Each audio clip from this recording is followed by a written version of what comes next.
Hello, hello, hello, hello, hello, ladies and gentlemen.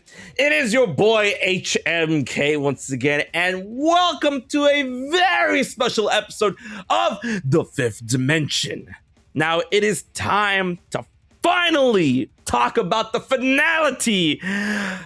Well, it's not the finale or anything, just Final Fantasy XVI. And we're having on a very special date today. We usually have these on Fridays, but today we had to have it on Sunday.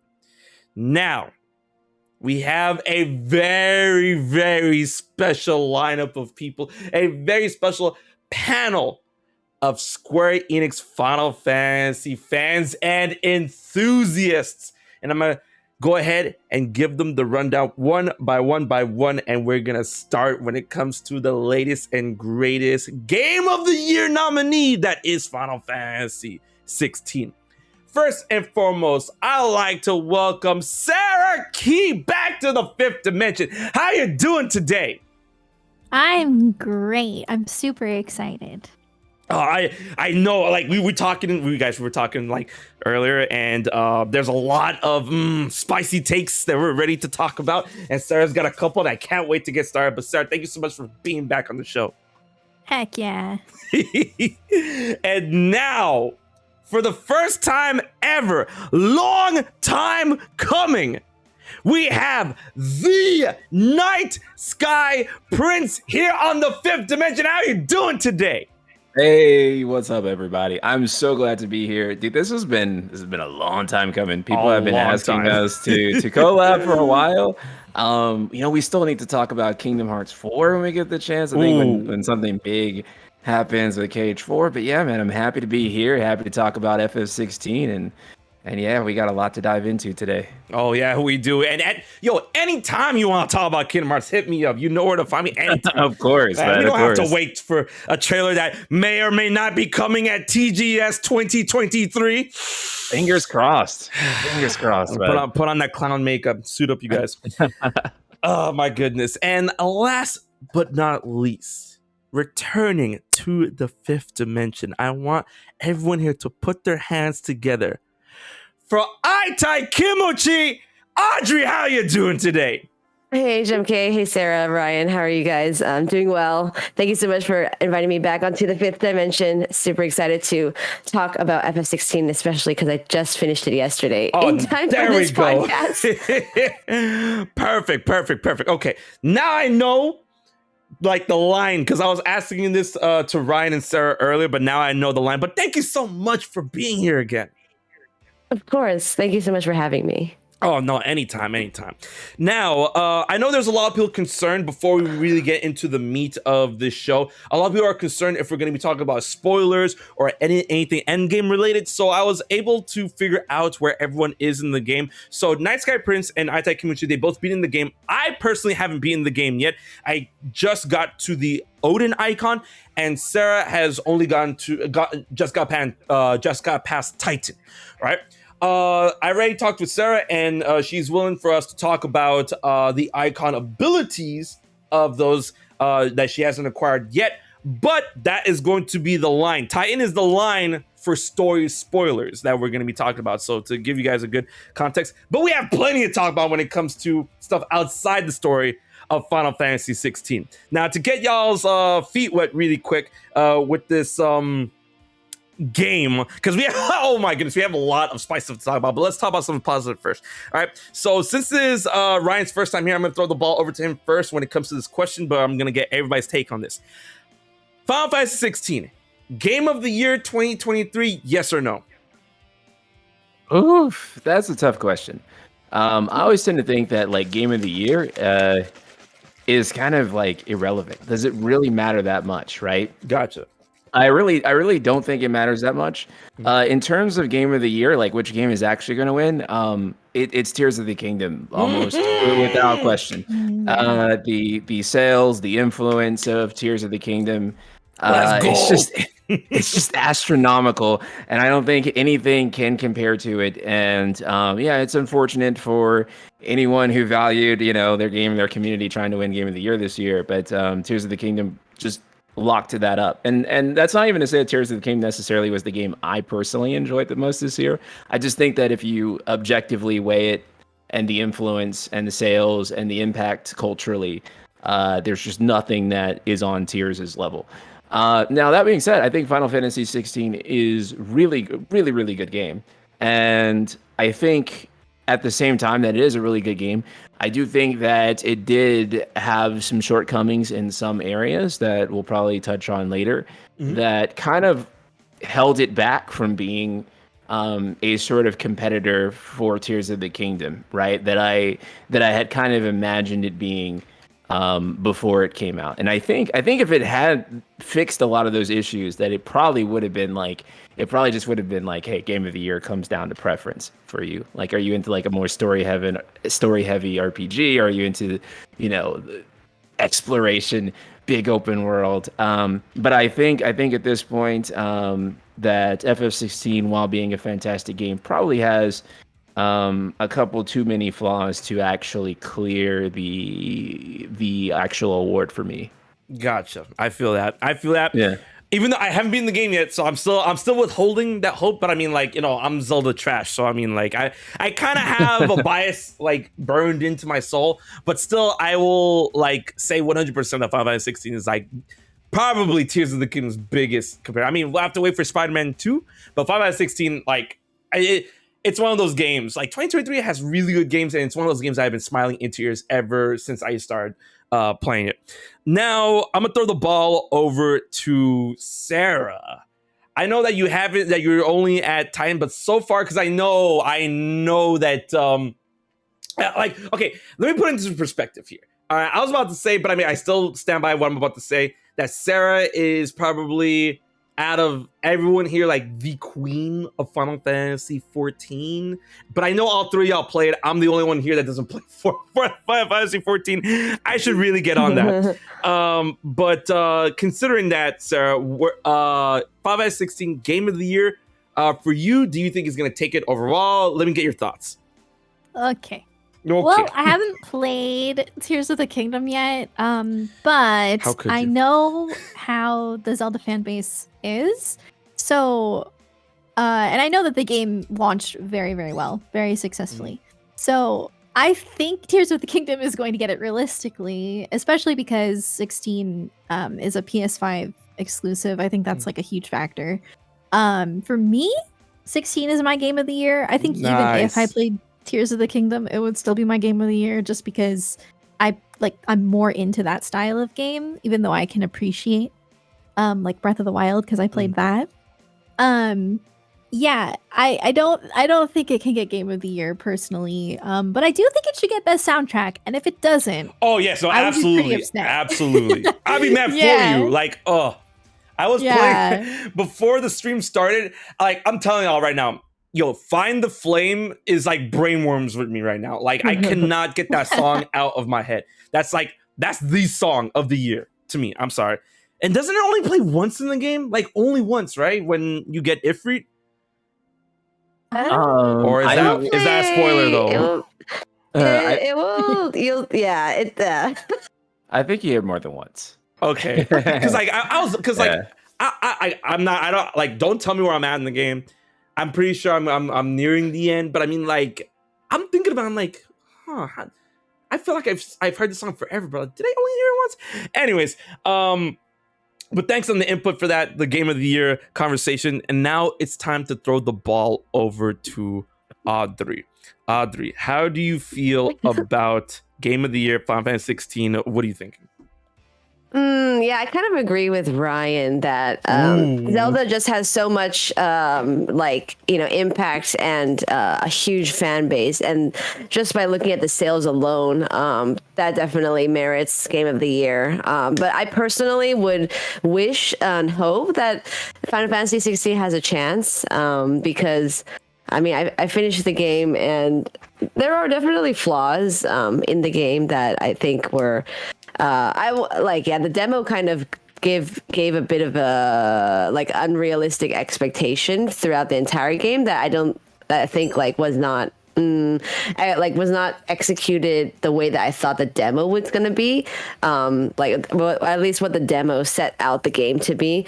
But aside from those flaws, for me, I think it's one of the best games I've ever played. Nice. Oh, it really feels that way to me. And like everything, like my take on this is that obviously I think Tears of the Kingdom is going to get Game of the Year. Final Fantasy 16 is going to be like the biggest competitor to it.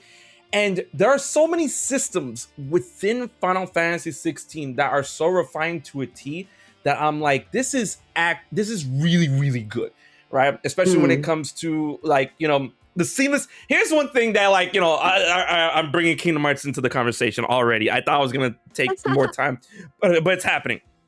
The switching of the iconic abilities and like the seamless, like I would say comboing from one iconic ability, even though it might be mapped up to another. Because like if you guys don't know in the chat, like if you haven't figured it out, when you master an ability, you can map one icon's ability to another icon set. Like let's say if you have like, you know, a Bahamut ability you master, you can map it to Garuda. But that is so seamless, working without any type of like, you know, panacea, cheese or anything like that. That this is what I wanted for Kingdom Hearts 3 Keyblade switching, right? And I'm like, why couldn't this?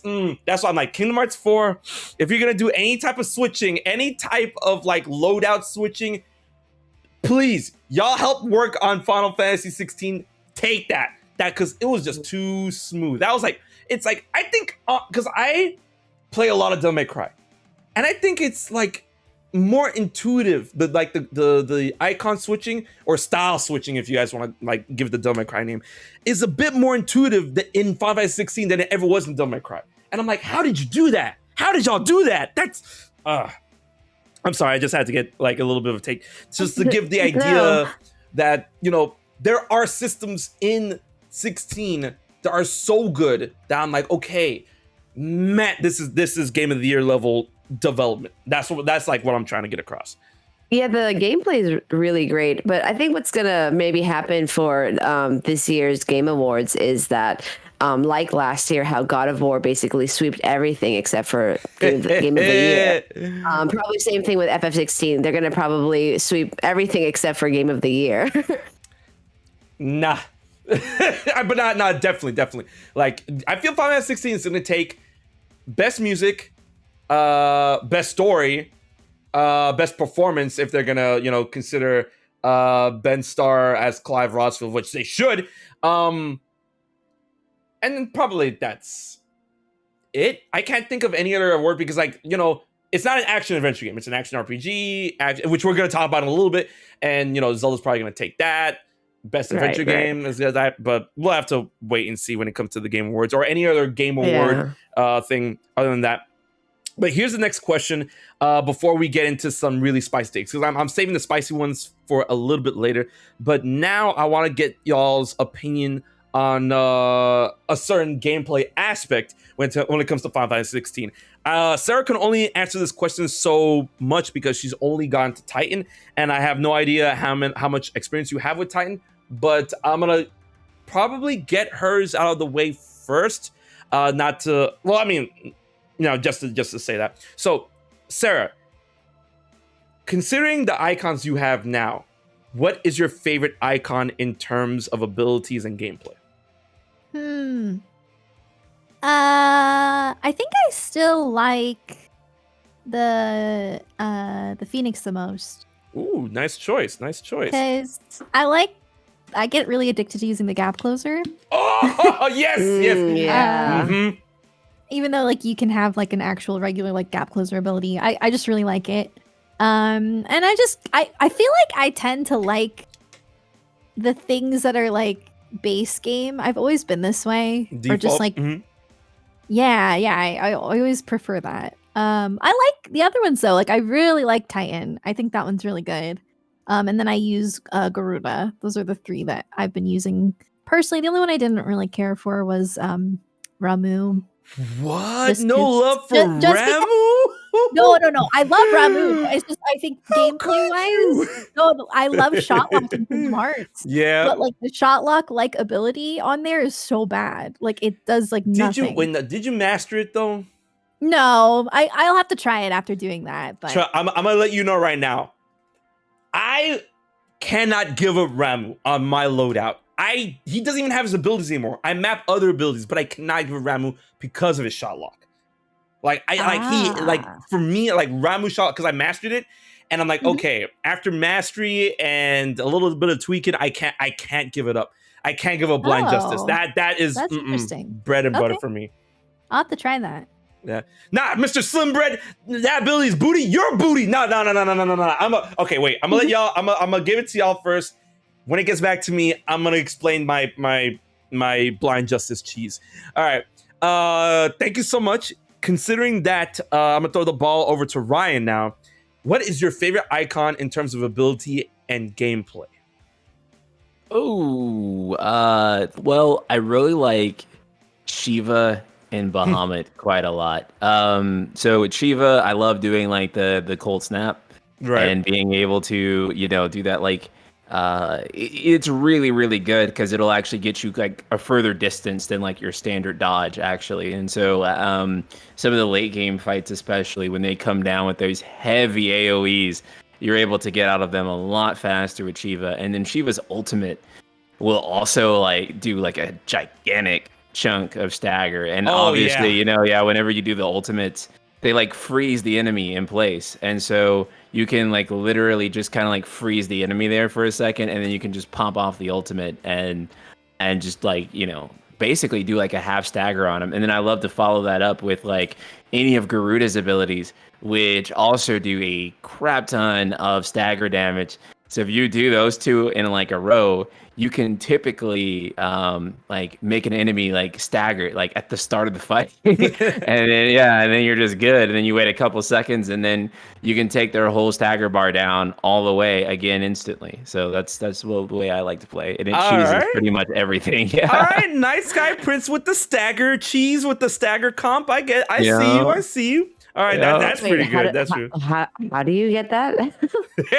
You use Shiva's ultimate, Diamond Dust, and then follow up with like Garuda's like abilities, because they all do heavy. Yeah, Gouge does a lot of stagger. Right, and then once you have them staggered, what you do is you just hit Giga Flare. And then that's just like it literally breaks the entire game. Okay, I need to try that. All right, I got some cheese for y'all, but before I get to that, let's get to Audrey. Audrey, what's your favorite icon in terms of gameplay? Oh, Odin, 100%. So freaking sick. Yeah. Zantetsken, when you eventually get Odin, Zantetsken is broken. It's absolutely broken. Let me tell you, my jaw dropped when I finally got Odin. And I saw it, I'm like, okay, so what's Odin's iconic ability? And I'm like, Zantetsu. Oh no. Because I'm not gonna lie, from the trailers and gameplay that came out before the game, I thought that Zantetsuken was gonna be his ultimate ability, right? The thing that you have to unlock that costs a lot of ability. But I'm like, that's your okay. Odin, that attack is just too good. I can see why you love it. But what I wanted to ask you, now that you brought up Odin, what abilities do you like the most specifically from the Odin loadout? Because Odin has some really good stuff. And the fact that they gave him a Roman council, and I'm like, why? Huh? What? Hello? Like Baroque in my Final Fantasy game? Like Odin, the one that I use the most is Gungnir. Nice. It's like one of the default ones when you get Odin, but I also use the Twin Blade one. I don't actually remember the name of it, but that one like is kind of difficult to use because you have to not get hit by the enemy for like I don't like that one. 2 or 3 seconds. Yeah. I just tried it out, and like it helped me with the last boss battle. I've been using Gungnir a lot, and just Zantetsken. like a ridiculous amount of times. And then that plus like I usually with mine with my gameplay I usually just use like Phoenix Ignition, Titan's like brawl thing, Gouge for Garuda, and then finish with Odin's Gungnir to try to like get the stagger bar down. That's like my go-to, and then like Rising Flames or something. So yeah, it's great. All of the abilities are really good, and they all have their own like really interesting gameplay. So that makes it exciting. Like that makes it fresh. Gotcha. Now, when it comes to my set, my loadout or my favorite ones, I think my favorite has to be, and this sucks considering in my opinion, their iconic ability is kind of trash. I think Bahamut's my favorite one. Right? But Mega Flare is so bad. Like, I'm sorry. Mega Flare is just really, really, really bad. So that's why I mastered all of Bahamut's abilities, like all of them. And I put them on other icons. So I usually have Impulse and Giga Flare ready to go on. In this case, I have them mapped to Ramuh, right? So my loadout right now is Phoenix with the I forgot what it's called, but I call them the summon swords. You know, the fireballs that like surround you. Wyke of the Wisp. Will of the Wikes. Yeah, Will of the Wikes. Yeah, that was a great one. I have Phoenix with Will of the Wikes, and man, guys, I'm just regressing to Devil May Cry terminology. So Phoenix's ability, drive from Devil May Cry. I don't know if any of y'all played Devil May Cry or I did. Yeah. Okay. Yeah. So drive the blade beams. What are those called in Final Fantasy 16? Blade beams. Yeah, it's a Phoenix ability. Like, so Clive just like hits the ground. Oh, it's called wait, I forget what it's called. It's called It's a counter move. Heat wave. Yeah. Oh, I love that one. So for me, it's like Phoenix with Heat Wave and Will of the Wikes, and then Ramuh with Impulse and Giga Flare, and Odin with Gungnir and Heaven's Blade, I think. And that's the one I'm running right now.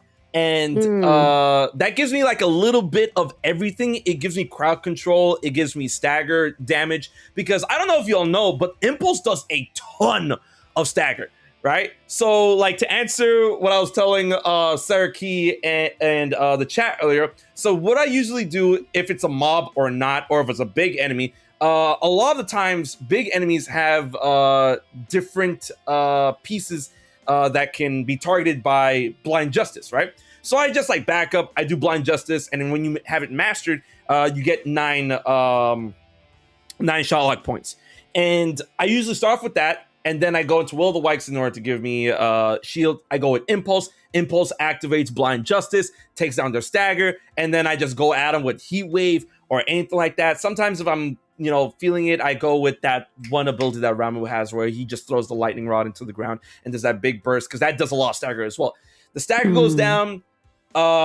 When the people are downed, then I either do Impulse, Giga Flare, and if they're still down, then I follow with Zatsuken, and that makes just quick work of all the enemies. I'm like, this is it. This is spicy. I'm gonna be real, Michelle. I don't really like, if it wasn't for Diamond Dust, I really don't like Shiva's abilities. I think, in my opinion, she might be the weakest icon to me. Cold Snap is super OP though. The counter. You don't like it? I don't like it. It's like I think it might be a preference thing. I really don't like when I have multiple buttons for multiple dodges. If I already have the gap closer with Phoenix, and I already have my dodge with the that item that gives me the rage dodge. If I already have that, like, I don't need another dodge. But I understand that Cold Snap does the freezing thing if I do the counter dodge. But I'm like, I don't need that. I see. So like, nah. I like, people are in the chat are telling me like, oh, Cold Snap's OP though. I'm like, yeah, but I'm OP though. Like, I'm OP. I don't need to be more OP with Cold Snap. Like, yo, Sarah's all like, yo, what's Cold Snap? I wonder what it does. Oh. But that's just my humble opinion. Like I find in my playstyle, that's the beauty of Final Fantasy 16, you know, and that's gonna go rolling into the next subject that we have going on for 16. Like, there's that big debate online about if this game is either two things, a Final Fantasy game or an action RPG game. Now, my take on this is that one, Final Fantasy 16, yes, it's a Final Fantasy game, okay? Two is that it is an action RPG, but it leans way more to action, and I feel that shouldn't be up for debate. But the beautiful thing about Final Fantasy 16 is that in the RPG sense, all these iconic abilities really give you all of this, all these options for your own specific playstyle. And we went through the room, ladies and gentlemen. We went through what Ryan's take, Sarah's take, and Audrey's take of how they build their own specific versions of Clive. You know, Ryan just loves the stagger comp. You know, Audrey loves going in with massive damage, you know, having Titan ready and stuff. And for the longest, I was running Titan as well. But I'm like, I like a lot of crowd control. So that's why I liked, you know, Ramuh's Blind Justice with Impulse and Will of the Wikes. So it really has the ability in that sense, you know, to have your own specific character. And that's very RPG. That's RPG, a role-playing game. You know, Clive takes on the role you want him to take on with all of these abilities, right? So now we're getting into this part of the conversation, and I'm going to throw this over to Audrey first.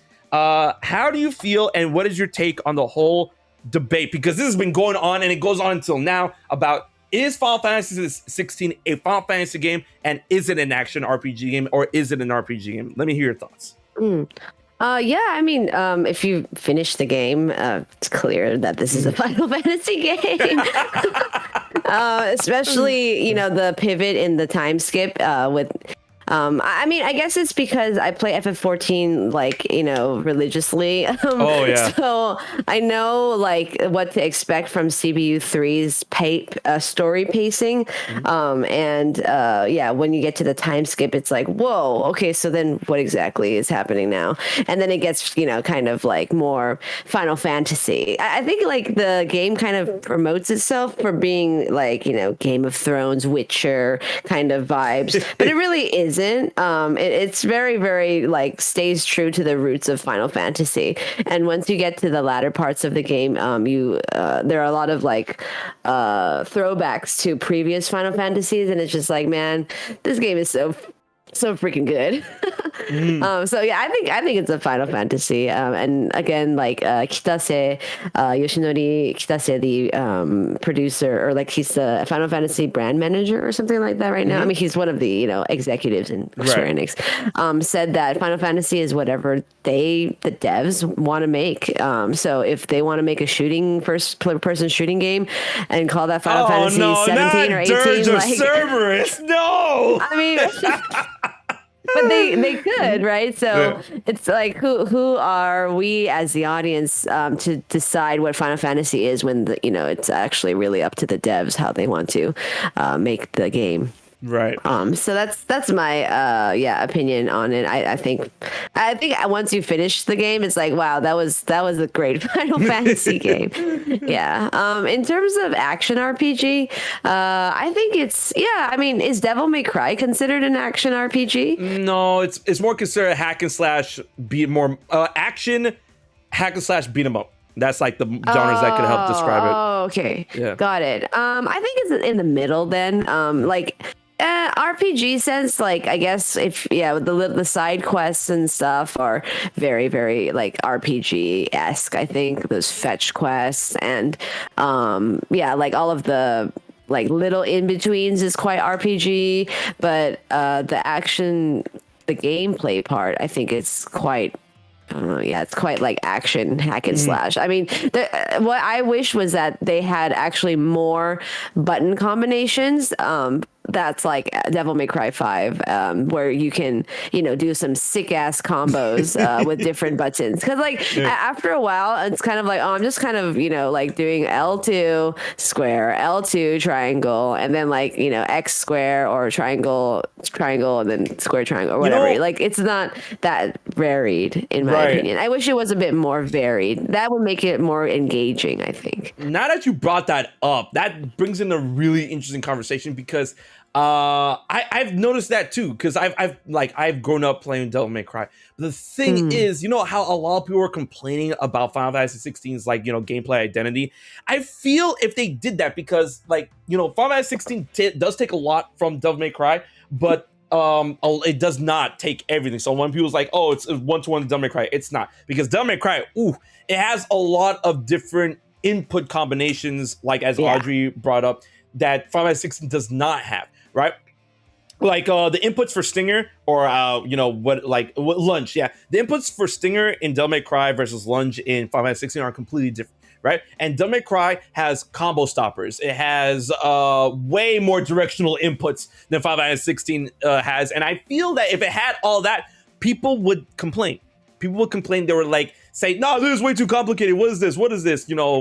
Like imagine like asking a Final Fantasy player to do like a quarter turn and want them to play that. Nah, I don't know if they'll like that. And for I don't know if you guys ever experienced this, but my homie brought this up. Final Fantasy 16, not as much as anymore, because I figured out how when to push buttons.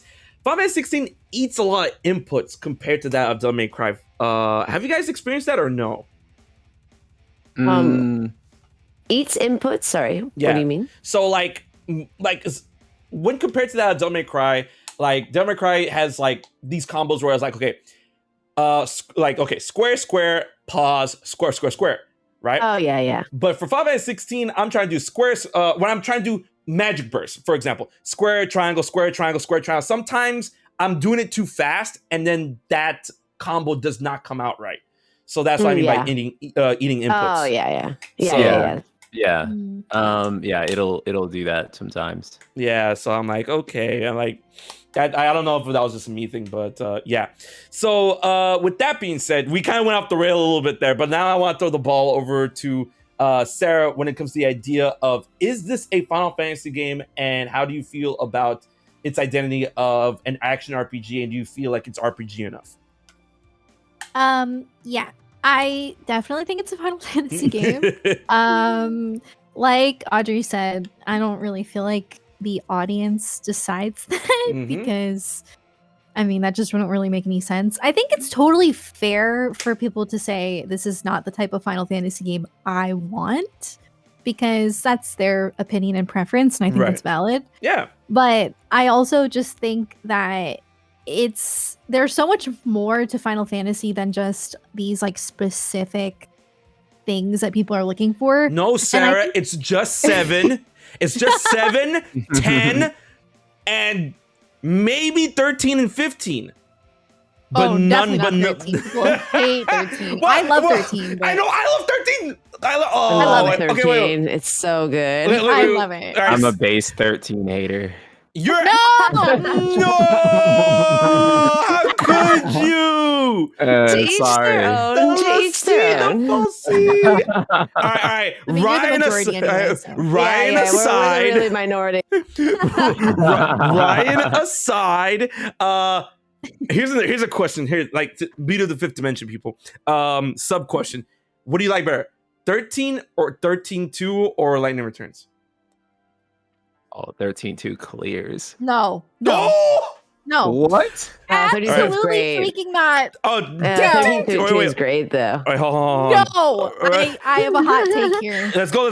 All right. Final Fantasy 13 base, I think, could have stopped there. I like the whole trilogy, but I think 13-2 story was awful. I think the ending was so pointless and was just a setup for Lightning Returns, and it made me so mad. I love the ending. So mad. No, I wanted the terrible. ending to stop at like 13 too, because to me that was like so Devilman of them to do that. I was like, oh, that's so Kino. Like everything is like gone. Everybody's dead. There is no hope. I was like, that's amazing, dude. It felt like the game was pointless. Everything was for nothing. It just felt. There was a lesson at the end. You can't change the future. Stop messing with it. True. Oh well, 32 was great. I loved it. You know, it's funny that you brought that up. I just hated the ending. Ryan, that you brought that up. I had a heated argument. I would say, all right, yeah, I was a heated argument with my chat over the ending of Persona 3 Fest: The Answer. I don't know if any of y'all played that. Did any of y'all? I'm familiar with the ending of Persona 3, but I never got to the answer. Okay, yeah, actually, yeah, no, we're not gonna talk about it because Sarah still wants to play Persona 3. But I just find that funny. Like one thing you said, just like brought that up. Anyways, yeah, 13 for me. 13 is not 13. No, 13-1 is my favorite. 13-2 is good. I know. The ending is so good. Oh my God. So perfect. Leona Lewis, when my hand starts playing, I'm absolutely losing it. Yes. Losing it. I will say this though. Like, I will say this. I liked Lightning Returns ending. Yeah, oh my too. God, so good. Cried like ridiculous. Yeah. Y'all make me feel like a contrarian. I hated that ending the most out of all. What? Oh my Lord! But guys, that ending sets up Kingdom Hearts 4. I know. I'm just saying. No, I'm just saying for like I mean, it could. Yeah, no. Lightning. If Lightning shows up in Kingdom Hearts 4, Lightning returns because she's in the real world. Like, okay. Yeah, it would make so much sense actually. Actually, now that you mention it, they are going to have an FF character. It kind of has to be Lightning because that actually makes like the most amount of sense. Please. Yo, love that. we had a beautiful tangent there. But getting back, no, don't say sorry. This is what it's all about. So, back to the point. Yeah, Final Fantasy. Sarah, your thoughts, Final Fantasy or not? Yeah. It's a Final Fantasy, and it's a very good game. And well, in my opinion. And I don't know, I guess like for me, I did not grow up playing classic Final Fantasy games. I grew up playing Kingdom Hearts, and so like my idea of what Final Fantasy is probably a lot different from people who grew up playing old school Final Fantasy games. And I never really was into like turn-based until pretty recently. So I just don't look at that stuff as what a Final Fantasy game is to me. It's like, does it have the summons? Does it have the Moogles? Does it have the Chocobos? Does it have a really good story and a really beautiful atmosphere? And did Final Fantasy devs work on it? And I also think that if you haven't played Final Fantasy 14, like there's like a group of people who don't like 16 because they don't like 14. That's so petty. What? That's so frustrating because 14 is like the epitome of Final Fantasy. Like it is literally everything Final Fantasy in one game, and those devs do such a good job at like just being an entire ode to Final Fantasy. So yes, I do think it is, and I'm very passionate about it, and I really love it. So yeah. All right, that's perfect answer. Now, how do you you actually answered it already with the whole like action turn-based thing and whatnot, and that actually reminded me of another part of a question I'm going to ask y'all, but I don't want to get us too lost in the sauce before Ryan gives us his take. So, Ryan, how are you feeling on Final Fantasy 16 being a Final Fantasy game, and how do you feel about the whole approach of action RPG, and is it RPG enough? So, it's always funny, like, when people kind of get into, like, what is a Final Fantasy? And I always have to remind people that Hironobu Sakaguchi made Final Fantasy The Spirits Within. And... he had the audacity to slap Final Fantasy on that. I if I'm just being completely honest, like that movie is like, to me personally, like I could not think of anything further from like what Final Fantasy's identity is than Final Fantasy The Spirits Within. And in fact, we've never even had like another FF anything that is even like remotely close to Final Fantasy: The Spirits Within. So I think we could talk all day about like what is Final Fantasy, and I think we'd all come to these varying different conclusions. I actually think that like what is Final Fantasy is kind of just like it doesn't even matter. So yeah, to me, like this is Final Fantasy. And superficially enough, I hate to say it because I do think it is somewhat of a, not to say dumb argument, but a hollow argument just to say it's Final Fantasy because it has the name on it. But I think that like Final Fantasy has become so broad and means so many things to so many different people now that you can't even say like, you know, what is Final Fantasy and what isn't in such a direct manner. That being said, I do think that this game is totally Final Fantasy in such a way that at times I actually thought that that them trying to sell to a more Game of Thrones mainstream audience, I was like, they probably should have kept some of these aspects a bit more grounded, actually, instead of like going like way off into like the Final Fantasy space. Because I'm like, you know, the game feels Game of Thronesy for like 2 hours, right? And then it ebbs off all the way. It goes so. Yeah. It goes. Oh, I can't say it. I can't say it. Sir, didn't get to that part yet. I can't. Yeah. All right. But yeah, like yeah. And then it becomes Dragon Ball, Naruto, Evangelion, JoJo. Yeah, it goes full wild. Anime. It goes wild. Right, yeah. And so I think that that's like, you know, it's definitely Final Fantasy in that sense. And, you know, to me, I think that, you know, a more constructive conversation that the community should have is like, what do we want from Final Fantasy? I think that's actually a more constructive conversation than like trying to qualify or disqualify what is and isn't Final Fantasy. So I think thinking about what we want from the series going forward based on what we've had, that's a good discussion to have. I think the premise of that discussion is something that can be incredibly constructive. Right. Yeah, I'll add one thing. Also, like Yoshinori Kitase said that what's the only requirement is for a Final Fantasy is that it has crystals. So if they have, if they have crystals, then you know it's a Final Fantasy. Yeah. And Sakaguchi was like, if it has like blue text boxes. Yeah. You know what has crystals? Vamrex! Oh, so let me stop. Right.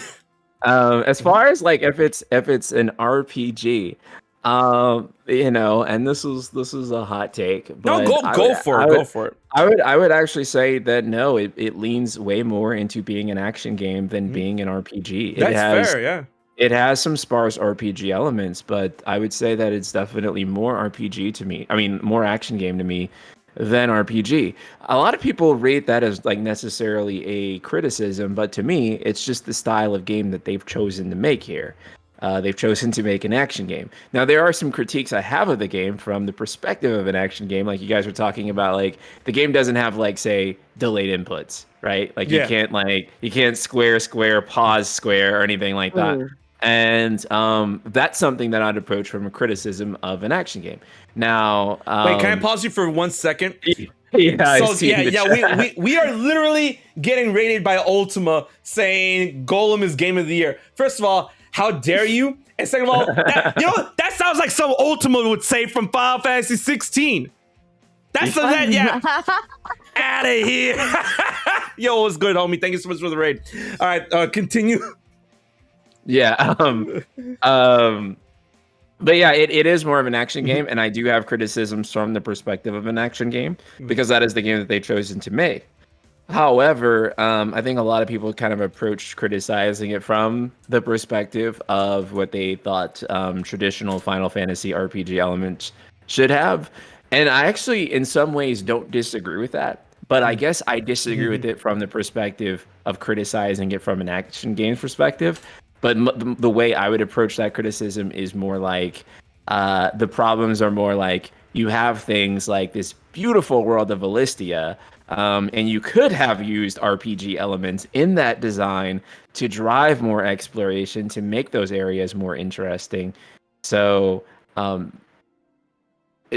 long didn't read. Yeah, I consider it more of an action game than an RPG. No, that's completely fair because I see like arguments. I wouldn't say arguments, more like debates or criticisms is like very they're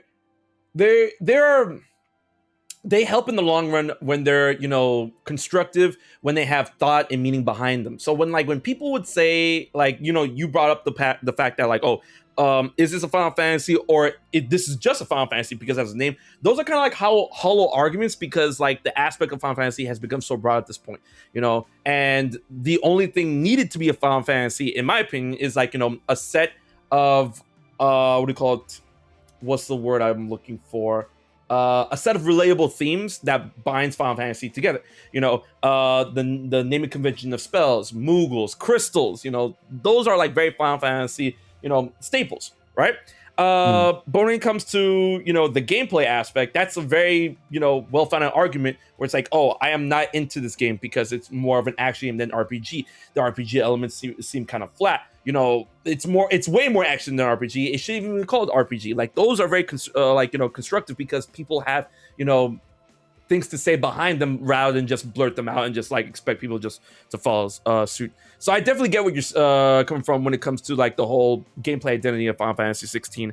In that sense, now we're coming up to the next part of the chat when it comes to like the whole identity of Final Fantasy, because like, you know, this whole argument has been going on for such a long time, and like, I don't want to say it spilled over to Zelda, because like Zelda's always been having this argument ever since Breath of the Wild. I was like, oh, is this a Zelda game? Is it this? Is it that? And I have to explain, yes, it is, because this, that, and that. Final Fantasy, it's a bit more broad than explaining what makes Zelda a Zelda. Final Fantasy is just, you know, a little bit more all over the place. But in that regard, Final Fantasy 16, in terms of how it feels, in terms of how it plays, because I know this conversation was going to come up because it's constantly coming up on Twitter. How would you guys compare this game? And here it comes. How would y'all compare this game to Final Fantasy 15, the game that came before it? And I'm going to throw it over to, you know, the NightSkyPrince himself. You know, how are you feeling about that? I thoroughly enjoyed this game much more than Final Fantasy 15. I think, you know, first of all, and I guess this could be a sore spot for some people, the story here is complete from beginning to end. Oof. You can trace everything back and you know exactly what happened. And there may be DLC for this game later on that expands on certain things, but for the most part, everything you need is right there. Like, there's no DLC required. There's no updates to patch in cutscenes that are needed for this. Anything like that. This is a complete story from start to finish. And that is something that we did not get in 15, for better or worse. And also, I think that this game shares a common problem with 15, and the fact that the combat is really not challenging enough for anyone who's a veteran of action games. And that's really unfortunate. Now, the difference probably is that I can imagine that this is something that might get patched for 16 within its life cycle. So that's going to be really awesome. And on top of that, I feel like even though both of these games are tremendously easy, I feel like Final Fantasy 16, I'm still having fun with it. Right. Even though it's easy. A great example for this would be like if you look at pre-Final Mix Kingdom Hearts 2, which was like a really easy game. Oh, no, wait. This is a very dangerous conversation we're about to have, okay? Extremely dangerous. Extremely dangerous, because a lot of people's, like, here we go. Nah, tangent. A lot of people really, like, I'm going to tell you this right now, and this is, I know something that Sarah's got my back on, all right? In my opinion, Kingdom Hearts 3 Remind is the best Kingdom Hearts game, right? Now, when it comes to people loving Kingdom Hearts 2, because Kingdom Hearts 2 is an amazing game when you put in Final Mix. A lot of people's, like, I like their first outing with 2 was through Final Mix through the remix, right? But then a lot of people get twisted, like, nah, Kingdom Hearts 2 Vanilla was like the perfect game, was amazing. And now I'm like, oh, okay, Ryan's bringing up Vanilla Kingdom Hearts 2. Oh boy, let's get it started. So go ahead. Let's talk about Kingdom Hearts 2 Vanilla. Kingdom Hearts 2 Vanilla is still actually a really great game. It is. It is. And it was too easy, like, to be frank. And that's why Final Mix happened. That's why critical mode happened. But just like KH2 original and FF16, they're both fairly easy games, but they're still incredibly amount of fun time. Like even before I played critical mode or Final Mix, granted I had like a hacked PS2 and I was playing Final Mix back on the PS2 days. But even before then, Kingdom Hearts 2 was like such a fun and like well-designed action game. It is. That it was still fun. But like, just like Kingdom Hearts 2 Vanilla, it was like that system had so much depth to it. But it was like it couldn't be realized. Yeah, it couldn't be realized. You couldn't actually see how deep that system was because there was absolutely nothing in the game to actually make you like go and seek that depth and realize how deep it is. And that's also why critical mode happens with Final Mix. And then all of a sudden people playing Kingdom Hearts 2 and they're like, oh my God, this game is deep. Like this game is way deep. Like, this is like one of the deepest action games I ever played. But before that it was, all you do is mash triangle and win. Literally people. And then that whole right. That's where the meme comes from. A lot of people like this day and age, like it's actually weird to see that people they're like, oh, I don't see where the mash meme came from. And I'm like, are you going off of Final Mix? Because obviously if you're going off Final Mix, it's not there. The mash triangle to win meme literally came from Vanilla. That's where it came from because that's what it was. You mash triangle and you mash X. That's like, because Kingdom Hearts 2 was an amazing game, right? But it was incredibly easy. Because you can mash triangle, mash X to win. Right. And I mean, I'm hoping that like KH4 can have like a little bit of foresight and be like, hey, we're making critical mode available from day one. I hope so too. To me, that'll be like the hype announcement for me with KH4. That happens. Yeah. Because I love 3, but man, when 3 came out, that game was also super easy. That game was omega easy, and then critical mode came out. I'm like, all right, this is getting spicy. Let's get it. But well, I want you guys to know that when I was 11 years old and I played Vanilla Kingdom Hearts 2, I got stuck on Demix because I didn't equip any abilities. So it was not that easy, okay? I was stuck on Demix for like weeks. Weeks? I'm pretty sure. I mean, I don't know the exact time frame, but I remember like going to school and telling my friends I was stuck on Demix, and I'd come home and I'd go to my basement and I'd play every day, and I couldn't beat him. Like, you were hearing Dance Water Dance in your sleep. Yeah. Yo, Sarah here making Demix look like Ursula from Kingdom Hearts 1. Like, ooh. Oh my God, Ursula was so difficult in Kingdom Hearts 1. She was definitely like a damage. She was like a level check in that game, man. That was for real. I feel Ursula is one of the most notorious what do you call them, difficulty spikes in gaming. I will say that. I will go out on a limb and say that. I don't care what anybody says. Oh no, she's easy. You just hide behind her crown. Man, like, bro, in Atlantica with those controls, out of here. Man. Yeah, it's clunky. But I definitely get what you're saying, Ryan. And hopefully, there'll be some sort of like expansion or like free updates that can like give a bit more challenge to what it should be the iconic challenge.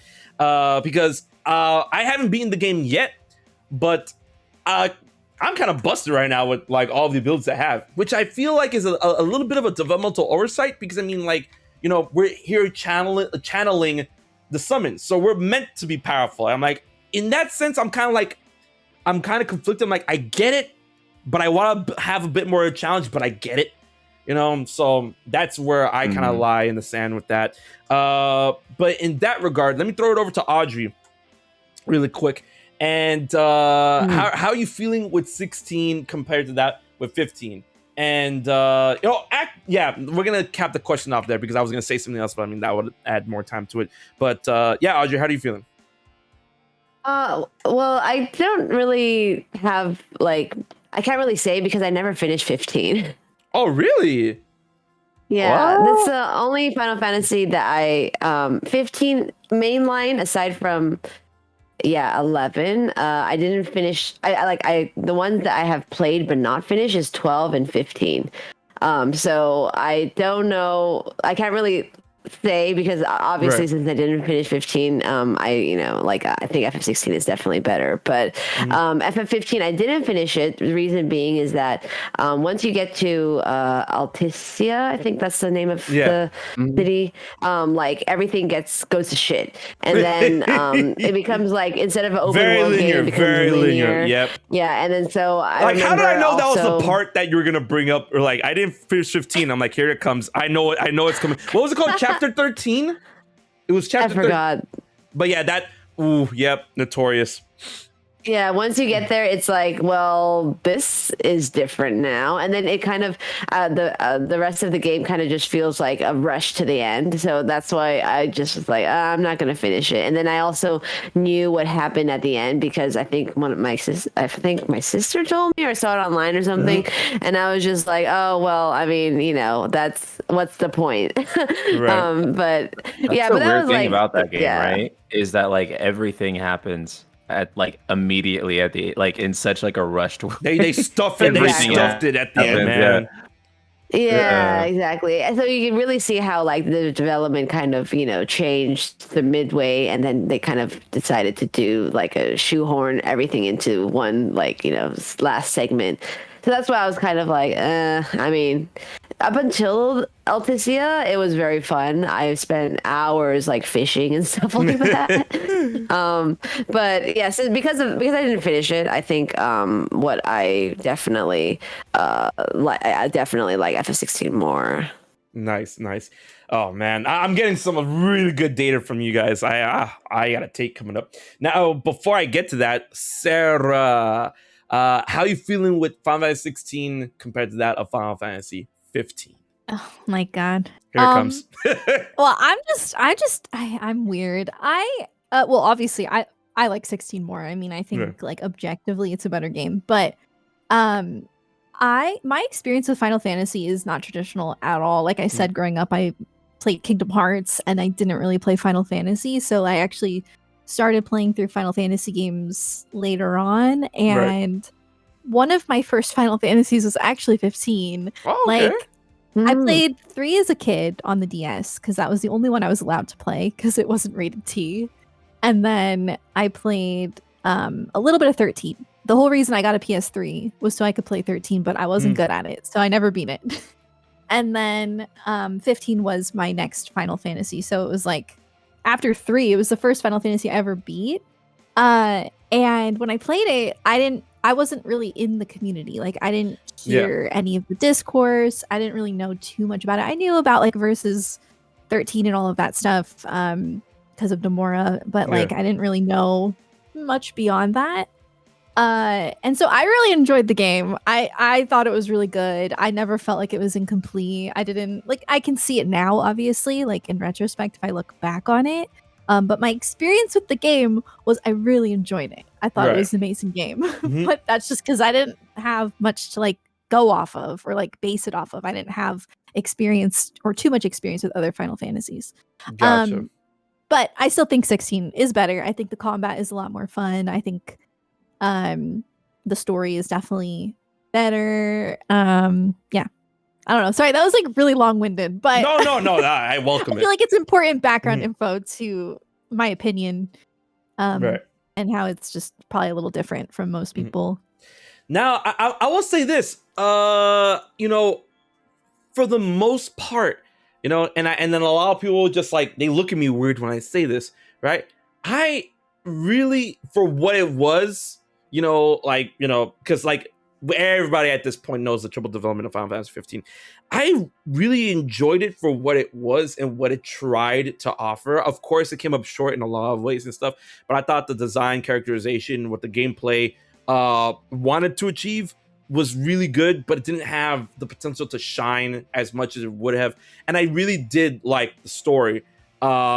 Of course, I would have liked to see how it would originally played out with Verse 13, but we're never gonna get that, and it's like original.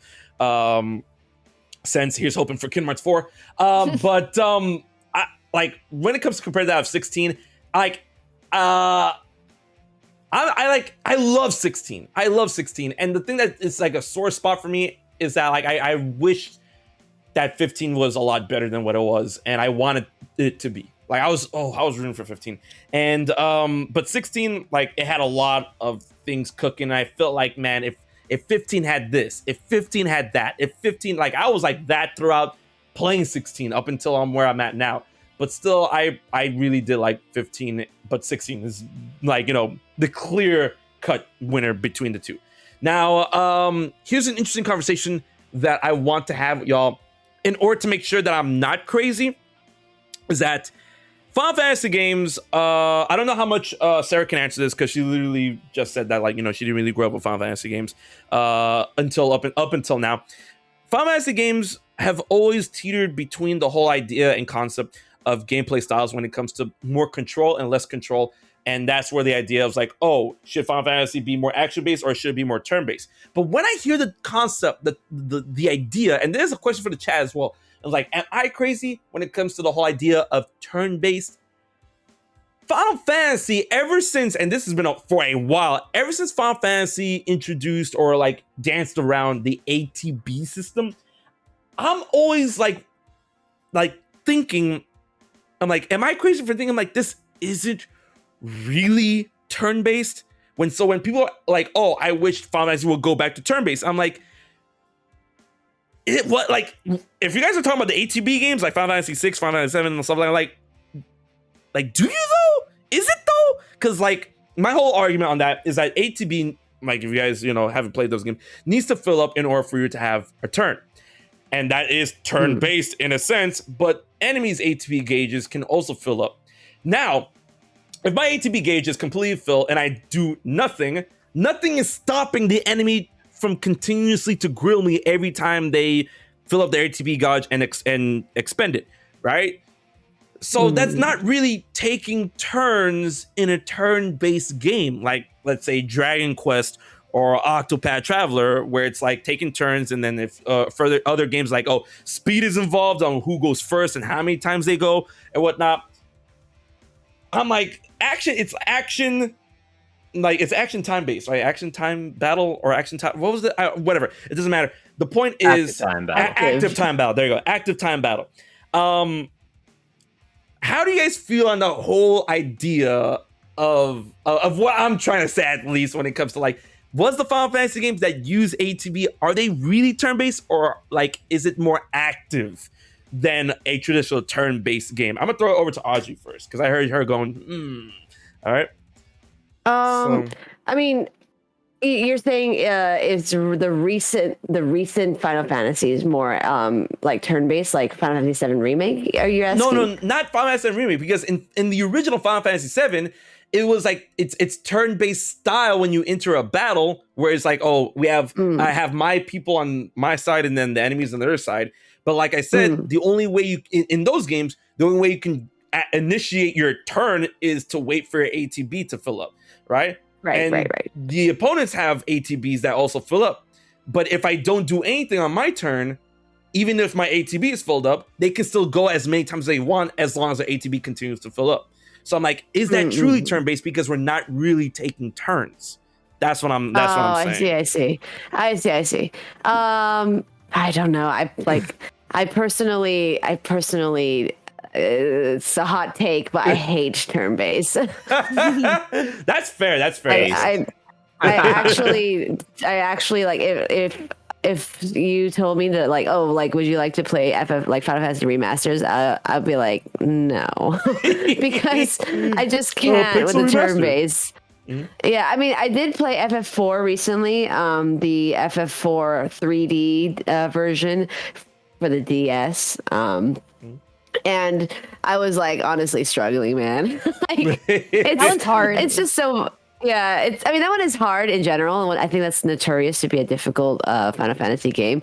But I just don't have the patience for turn-based. I prefer action games. I prefer something like Kingdom Hearts or Zelda, or FF16. That's just like I push the button and I do the move. Like I don't really want to wait for the opponent to cast their whatever spell, and then I figure out what I want to do to cast it to counter. Like it's too slow for me. I personally really dislike turn-based. But I mean, I guess like, yeah, ATB, it does. It's not like you do your turn, I do my turn, you do your turn, I do my turn, but it's more like you have to wait. I think the whole point of turn-based is like thinking about what the opponent is going to do, and then you look at your abilities, and then you look at your party, and then you figure out what the best strategy is. And I get like how people like that as for turn-based because it makes you kind of think like, oh, okay, so this is how I'm going to do my strategy. But I think action games have the same kind of strategic thinking too, just at a faster level, faster pace, which I prefer. Oh yeah, definitely. Now I don't hate turn-based because I feel like when it's done right, it could be really, really fun and really, really visceral too, like Persona and Octopath, right? Yeah, but Persona was good. Yeah, Persona was like the only turn-based game that I actually was like, okay, I'll just play it because the story was amazing. I wasn't a fan of the gameplay, but the battle styles were quite flashy. Kind of like Honkai Star Rail. They're like really flashy, but I'm not a big fan of turn-based. Gotcha. With that same question in regard, let me throw it over to Ryan really quick. Please don't make me explain all of that again. Like, is ATB truly turn-based? There you go. Bam. Man, you don't have to explain it again. This is common Final Fantasy discourse that I am quite familiar with. Ooh, here we go. Do I consider ATB turn-based? To me, it's kind of like what is like the meaning behind the abstraction, and it could be considered turn-based. It could also be argued that it's not turn-based. But I think that the point of either abstraction, whether it's something that's traditional turn-based, like actual turns, or whether it's ATB, is to sit there and be able to give commands to your party members in a sort of strategic way that doesn't revolve around extrinsic motor skills in order to be able to defeat an enemy. To me, like, this might be a hot take, but I think ATB is not as good as traditional turn-based. Ooh. I feel like traditional turn-based is actually way better than ATB. ATB is like kind of slow actually, and it's not very snappy.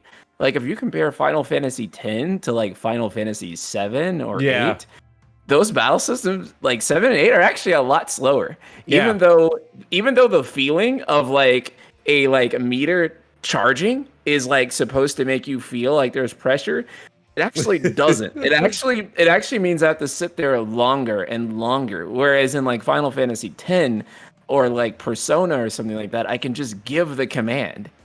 Right. And then it goes to the next turn.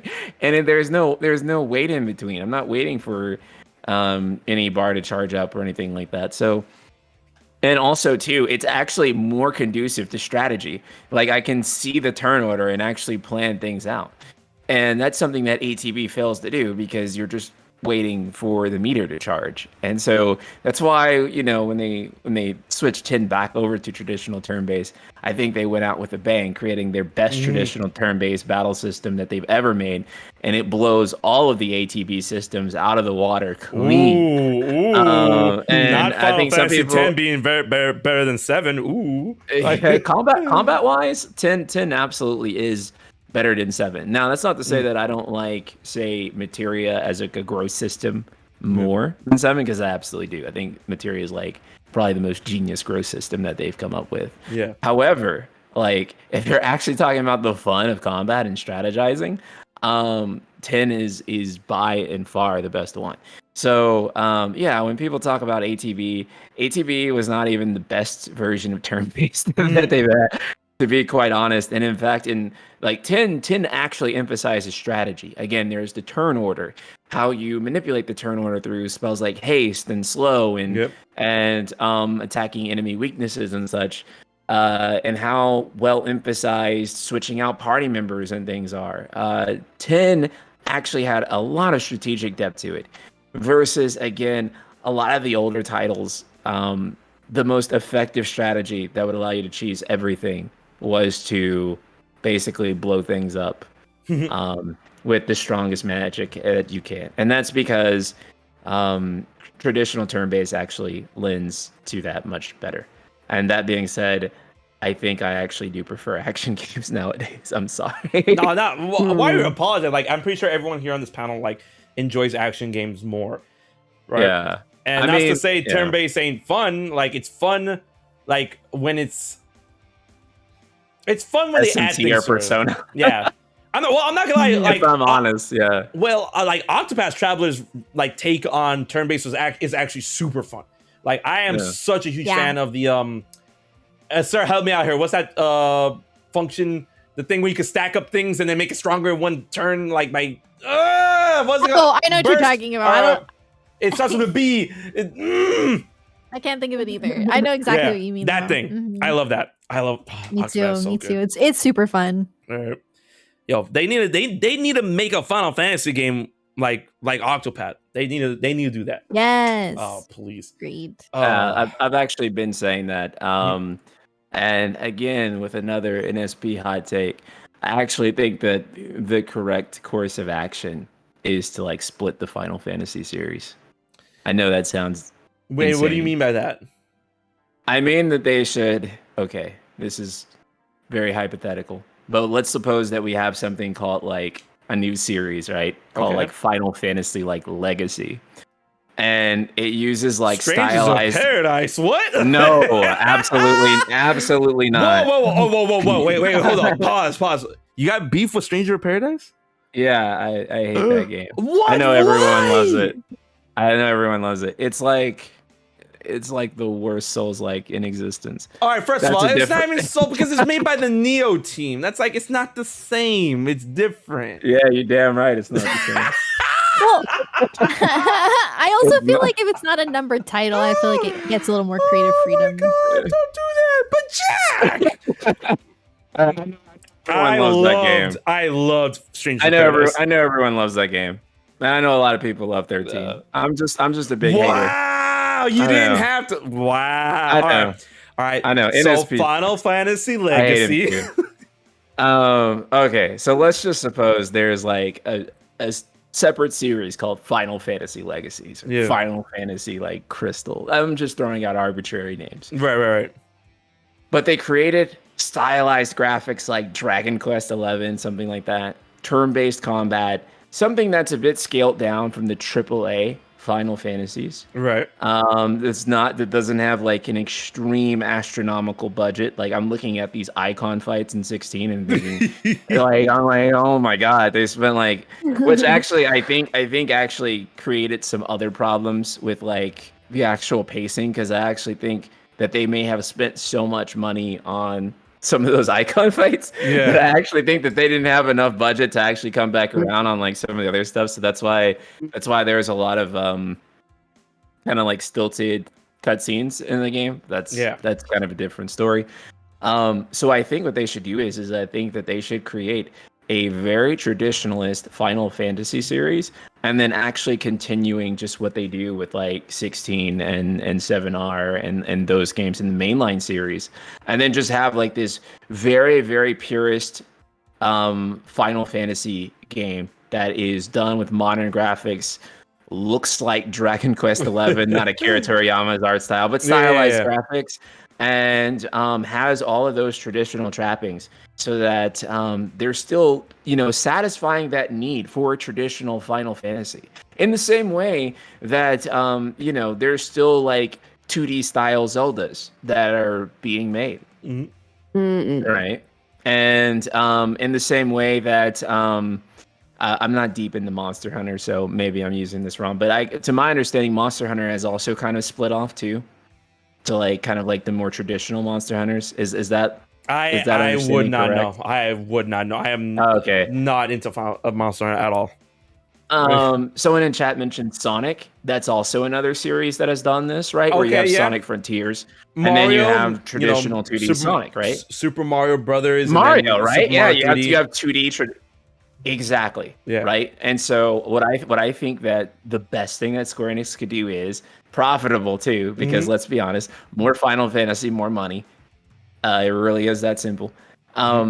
What they need to do is that they need to have a series that is dedicated to traditional FF in such a way that it's party members and turn-based and all these things that people are really into, and make it at a very decent, not like super AAA, but it beautiful enough that people look at it and say, "Wow, that's kind of like a Dragon Quest-y styled game." And I think that they should do that, and I think they should do more of 17, 18 in whatever realistic anime style that they currently do. There's AAA and Bleeding Edge, and that way, you have two different ways to experience Final Fantasy. Multiple other series are doing this, and I think that it'd be a huge success for Square. Nice. I definitely like that idea, because I mean, like, there's a lot of people that have like this big discourse around what Final Fantasy should be and what next game should be built like. So I'm down for that. And then, like you said, other developers do that. So that sounds great. Oh my goodness. But now we are winding down to Sarah when it comes to the idea. Like I don't know how well you can answer this question considering how many Final Fantasy games you've played. But I played a lot. I just didn't play because you haven't grown up. But I played most of them. Yeah. All right. So is ATB truly turn based? Like, personally, I'm like the absolute worst when it comes to like labeling games. Like, I get so confused when like certain things aren't RPGs or like certain things, you know what I mean? Like, that kind of stuff just really confuses me. I just really don't care. Like, if I just like the game, I like it. But like, I would say it's turn-based, just a different type of turn-based, I guess. Gotcha. But it is definitely different, and I would question it. I don't know. I also wanted to add on though to the like classic Final Fantasy series, because I think that was a really good idea. But I was actually just saying the other day, what if because you know how they did Final Fantasy 15 Pocket Edition? Yeah. Is that like the best thing they could have done? Not necessarily, but I was thinking, what if they did something like where they took these like newer Final Fantasies and then like redid them with like the same exact story, same characters, everything, right? But did them in like Octopath style or something like that, or some other kind of like style, I guess. I love that. Because like I feel like Final Fantasy 16 could be like really good, like in the Octopath style, if somebody wants that like classic vibe. But then some people probably wouldn't like the pixel version. I don't know. It was just something that I was thinking. So I liked that idea too, of just having completely different games that are like classic. That's a really good idea. But yeah, I don't know if I'd consider it turn-based. I would say yes. I would say just a different type of turn-based. Gotcha. Not like, man, because like every time, because the reason why that whole like conversation it gets burned to my head is because like when people constantly like look at like games like Final Fantasy 15, 16, 7 remake, all that stuff, like the newer Final Fantasies. They're always like, oh, I wish they went back to turn-based. I wish they went back to turn-based. I wish they went back to turn-based. I'm like, okay, other than 10, like that was the only recent enough game that was like truly turn-based. Like 1, 2, and 3 were the turn-based ones, and then but they put in 8. Like I'm pretty sure 4 was the earliest one with ATB, right? If anyone knows, but 4 established ATB, right? So I'm like, yo, like we've been dealing with like y'all want ATB? Is that what you want? Like, cause don't let me tell you what you don't want, what you want or don't want. But I mean, like that's what I'm like. Is it turn based though? But that's a little conversation tangent that we kind of like run off the rails. We should get back to talking about Final Fantasy 16. But in that sense, I want to ask each one of y'all, because I feel like, because we're actually going overtime right now, and I'm like, ooh, these conversations are getting spicy. Here's something that I know that you guys really want to talk about when it came to what's in the game. And I'm gonna start off with Sarah because Sarah is the one who's like, oh, I got some spicy takes.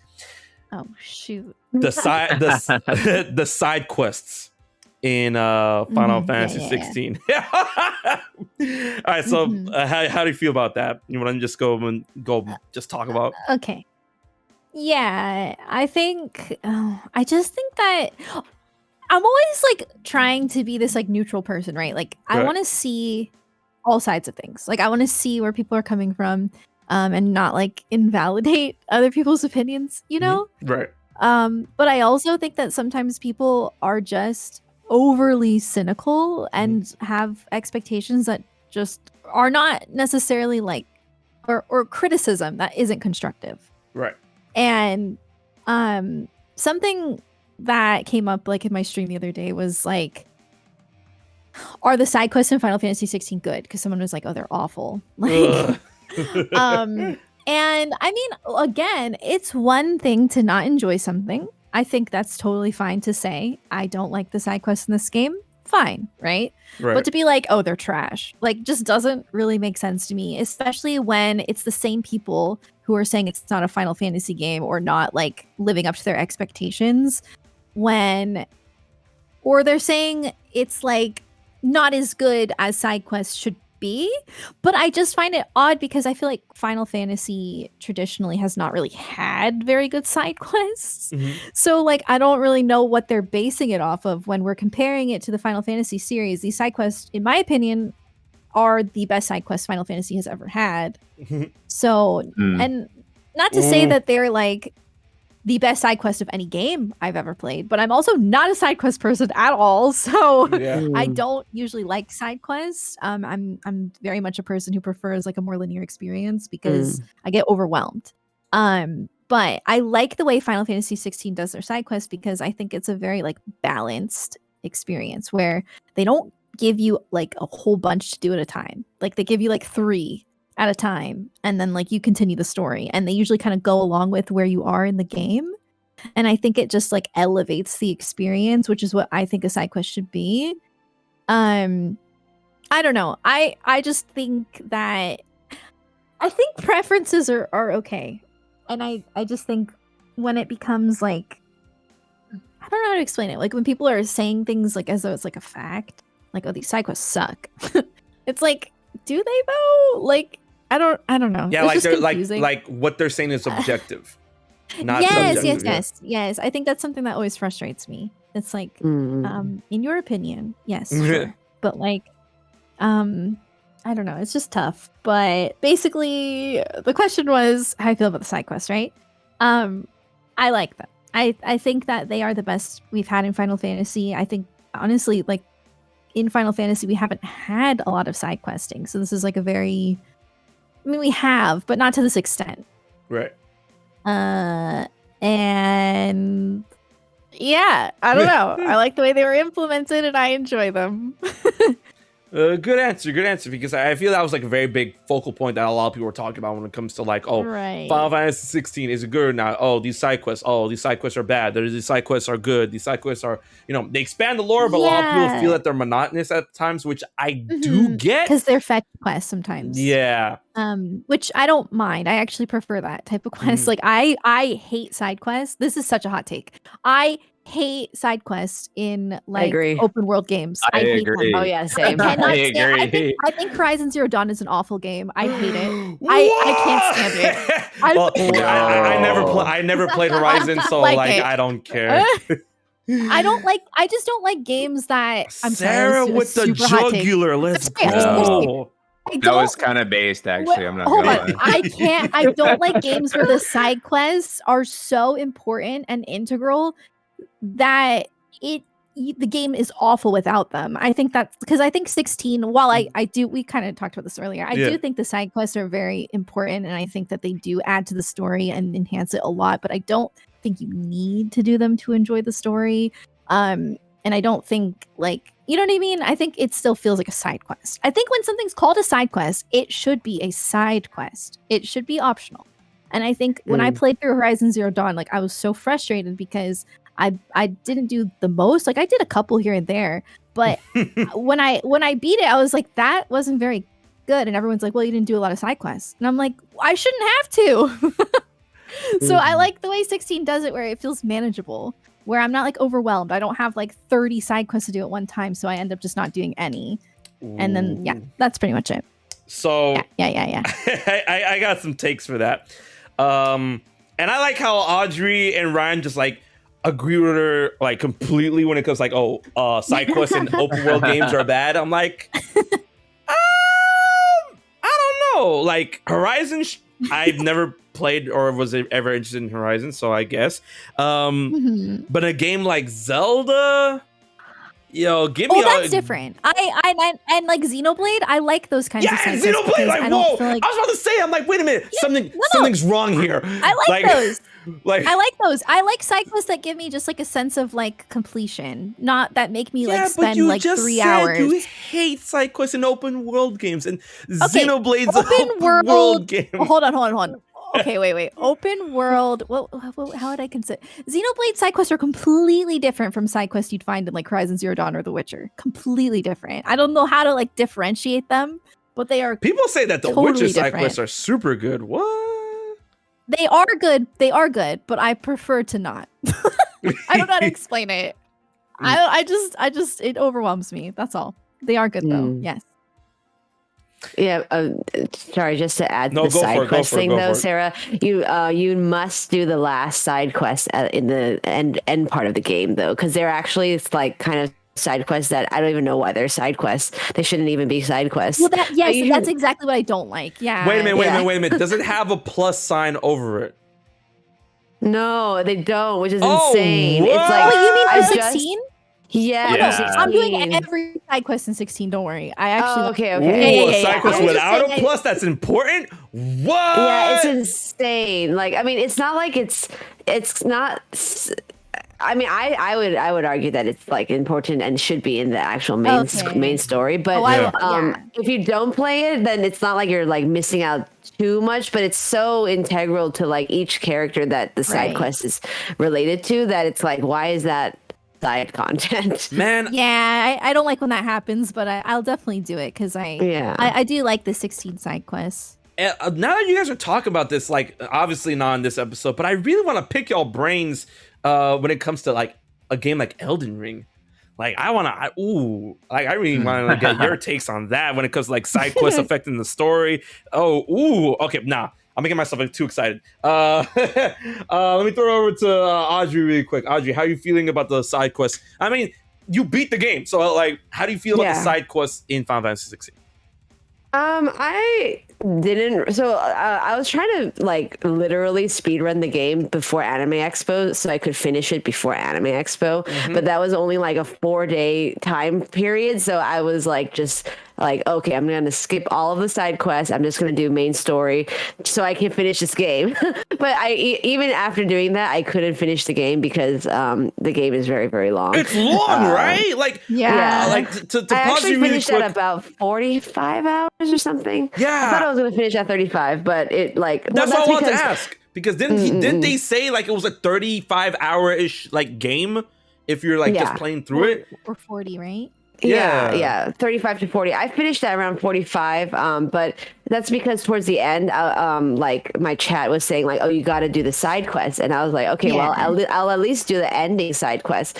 And they were so well done. I like honestly don't understand how that were side quests. Like because for I did some of the random ass side quests throughout the games, like scattered throughout the game, like the one that's called like Cock and Balls or whatever. I remember that one. Yeah. And then I was just kind of like, this sucks. Like that's like my main like gripe with FF16 is that the side quests, like the majority of them are kind of boring, and they don't really have very good animations in the cutscenes. It's just like medium shot of like Clive talking, medium shot of the other person talking, and then it's like, okay, go to some other person and then fight something and then go back. It's very like FF14 like MMORPG feel, which is fine. I mean, you know, CBU3 made that, so I get why they did that kind of format, but it was not engaging, especially when you compare like the game's other content, like the Eikon battles, the actual cutscenes, and so forth. So I think that the side quest was definitely the weakest part of the game. That most, I guess, really like is hella boring. But for me at least. But towards the end, though, the side quests have actual like cutscenes with them, and it gets like I cried so much for some of them. It was ridiculous. So, you know, okay, I feel like I'm gonna say this, and I feel like I'm gonna get crucified for saying this, especially since the three of y'all play Final Fantasy XIV, right? Like, and I played it a little bit, and I'm like, okay, I'm bracing myself for impact here. I'm like, aren't y'all used to that?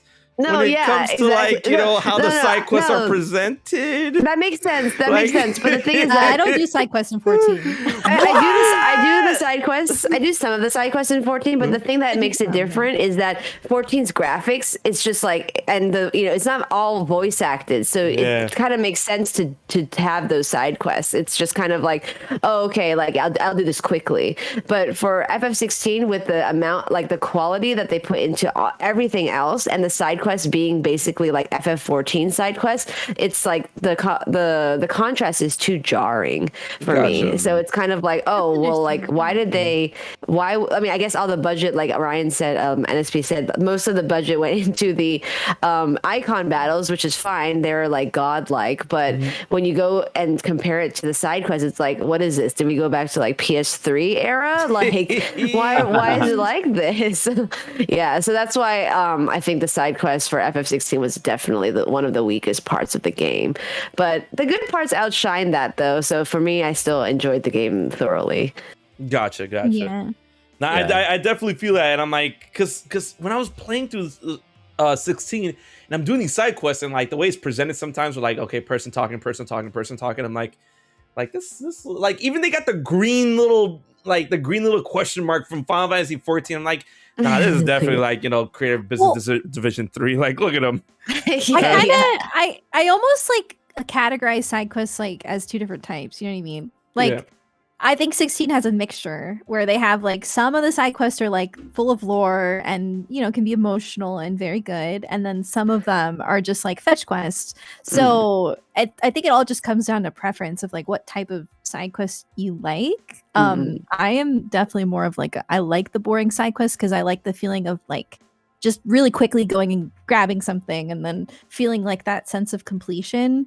But I think the adding just like a little bit here and there of like the good ones for me is like a good balance where I don't feel overwhelmed. Yeah. That's what I just want to clarify, that like when I said I don't like Horizon Zero Dawn, it's 100%. I know it's a hot take, and I know that it's just like my opinion, and like I don't think it's necessarily a bad game. It's just my opinion. I just want to clarify that. No, you're good. No. Yeah. Trust me, I just don't like that style of side questing, and I do think Xenoblades are different from that, but also it's hard to clarify, like, because they are both open world. But anyway, and don't apologize for being based. Xenoblade's more like an MMO, so like that's why I think I just prefer like MMO type. Thank you, like bro, like why like people call me crazy when I say that. I'm like, why does Xenoblade feel like an MMO but not really? It is like no, even the battle qualities. system. The battle system is like this is like, you know, what did I call it? I call it it's a cooldown.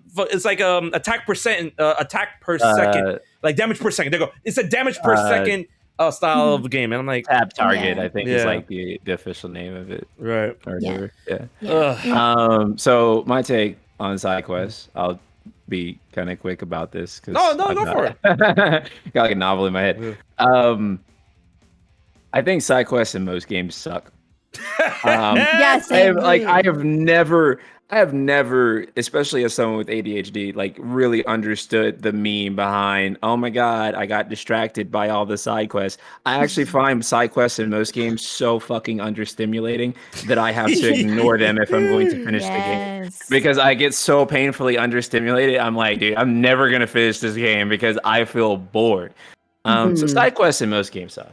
And I'm actually baffled that we all kind of like get on here and kind of pretend that they don't suck.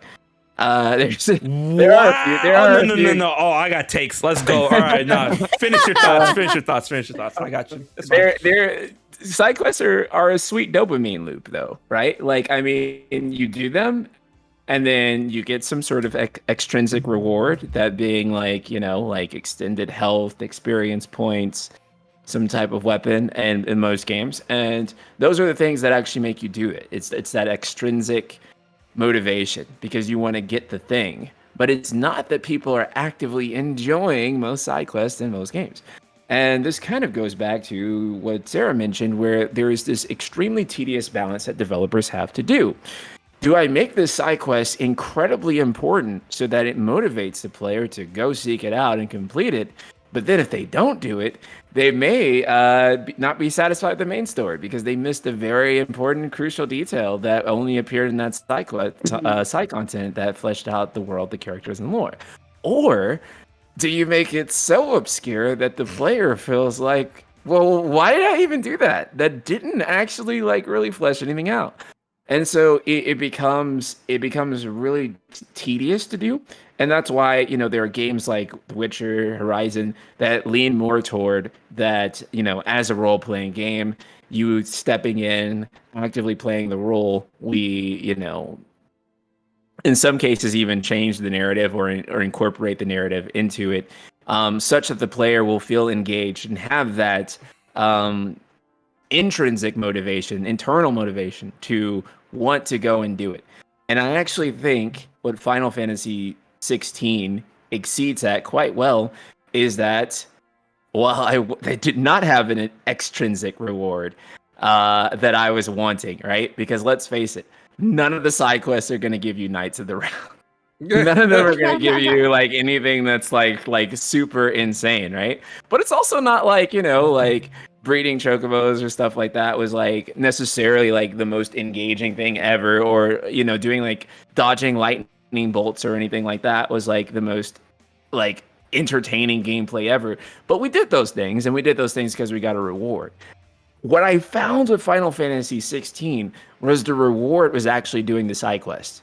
Like, it was actually experiencing the story points and actually getting the lore and actually getting the detail on the characters and the more backstory and those sorts of things. And so that's interesting to me because I actually cannot name that many games where I'm doing the side content for the sake of me wanting to know the story behind the world, and I'm not just doing it because I'm going to get a sick sword. Oh, yeah. I can name like 3 games right now, like all of the Xenoblade games. Yeah, like all they're similar to Xenoblade side quests. Yeah, all the Xenoblade games. But I mean, like, I definitely get what you're saying. You make some really, really good points, but I'm not gonna sit here and be like, no, I'm not lying that I say like I guess it's like me being a completionist. I got like, some sort of like internal bias towards like completing everything in the game, even for better or for worse. But there are tons of games I feel that are like, there are a lot of side quests that are really rewarding for varying levels of degrees when it comes to what the reward is tied to it. And it also depends on the game itself that presents said side quest, right? And I feel like it's a lot better when it comes to video games that give you a lot more control over your characters in terms of like the gameplay genre. And I guess that it could seem a bit monotonous when it comes to a game like an RPG or an action game where it's like, okay, I have to go here, pick this up, or fight this dude and come back, right? Games like, I don't know, like, Zelda, Tears of the Kingdom, that there's so much side content and side quests in that game where when you were saying earlier that, oh, I can't believe people are like, I got distracted. Like, Tears of the Kingdom was like that for hours upon hours for me when it comes to exploring the depths, when it comes to hunting down Master Koga, when it comes to unlocking all these different parts of the world. No, I didn't say that those games did not exist. Like, for example, that was Elden Ring for me in a huge way. Tears of the Kingdom would also be like another one. However, I think that those are a lot of the times outliers and not necessarily it's the they're the standard exception. experience. They're exception, not the Point. Right. And those are like Elden Ring, Tears of the Kingdom. That's what the industry should strive for. Oh yeah, absolutely. Right. Like, The Witcher, which is insane that like we've been so many years from The Witcher now, Witcher 3, and there still hasn't been that much adoption of its side quests, which have been like, praised to infinity. right. And I think that's kind of our problem is not that there aren't games in existence that do make you feel like, okay, I got to do all the side quests, right? But it's just like, I feel like most of them, especially in like the very AAA space, where it's like a lot of them are just like, just dopamine loops. Yeah. Right. So in that sense, we're gonna go on to our final topic when it comes to Final Fantasy XVI, and I do want to point out to everyone in the chat that I was expecting more of a story discussion. We'll have an episode dedicated on that later, but remember this game is still relatively new, so keep that in mind. Now, without, I would say, describing it so much, like, for the sake of not spoiling for those that didn't get to certain parts and whatnot, I just want like a short, like maybe a one sentence, 2 sentence answer when it comes to this. And Sarah, I feel unfortunately is going to be a little too limited when it comes to this type of answer. What was y'all's, and I'm gonna start with Sarah. What was y'all's favorite Eikon battle so far in Final Fantasy 16? When I say so far, I'm like, what am I saying so far? The other two have beaten it. All right, so Sarah, let's get your take on that. I mean, at this point, you only fought like Garuda, Ifrit, and Titan, right? Probably, yeah. Wait, no, and Typhon. Wait, that's his name, right? Yeah, and him too, yeah. Which one's Typhon? Typhon or Typhon? Am I getting his name right? Typhon. He's the one that you fight purple. With the big arms. He's like he doesn't have legs, like floating. Basically, the boss you have to fight in order to get Ramuh. Yeah, and like a white and gray space. Okay.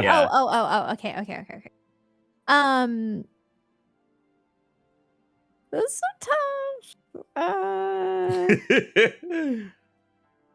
Probably. I guess I'll say Titan. I did think it went on a little too long. Right. It was really, really epic though. But it went on so long that like I was trying not to use any heals. And then like towards the end I started getting like tired. So then I was like, okay, I got a little lazy. And then I started healing myself. And then I didn't know there was another phase. And so I had no more heals. But yeah, I guess I'll just go with Titan, I suppose. Right. Now Titan's still a really, really, really good one. Now I'm gonna throw it over to Ryan. What was your favorite Eikon fight? And if it's something that Sarah's experienced, keep it short and sweet. Yeah, it is one that you and Sarah haven't experienced yet, so I'll keep it spoiler free. Oh, okay. I'll keep it spoiler free. It is one that you should already know about if you've seen like even one trailer, Bahamut. Okay. Yeah. I've done Bahamut already. Oh, wait, you've done Bahamut. Okay, yeah, so only Sarah. You haven't done Bahamut. Okay. Without spoiling, I think that Dion is just such a phenomenal character, and going into this game, I really didn't know how to feel about Dion like at all, like just because they kept him under wraps too. Oh yeah, they did. And they only shown him like in like maybe like 2 trailers before this, and every time I guess he was kind of grumpy looking. You really couldn't discern much about him, so I was always kind of neutral on Dion.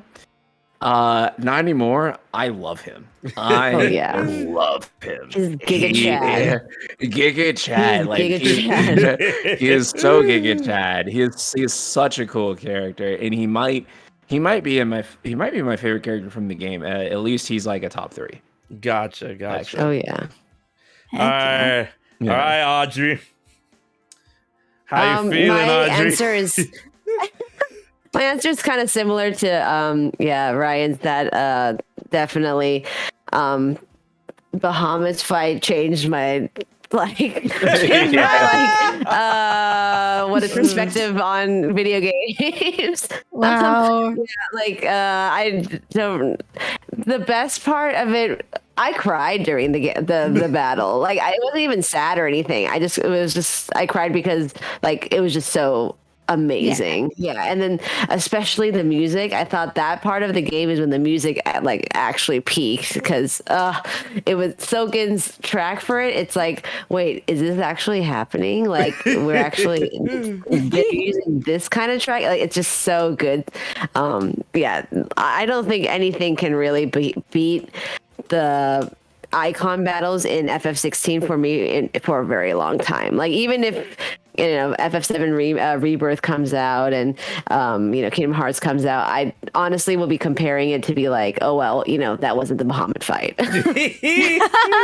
Yeah. So it was so visually stunning, and music was so amazing, and story wise it also was very, very important. I think after the Bahamut fight, things kind of get a little it was just so great that the story pacing and stuff kind of went a little strange, but up until that point, though, everything was just so perfect. And I agree that Dion is probably one of the best characters in the game, if not the entire Final Fantasy series, because he's just amazing.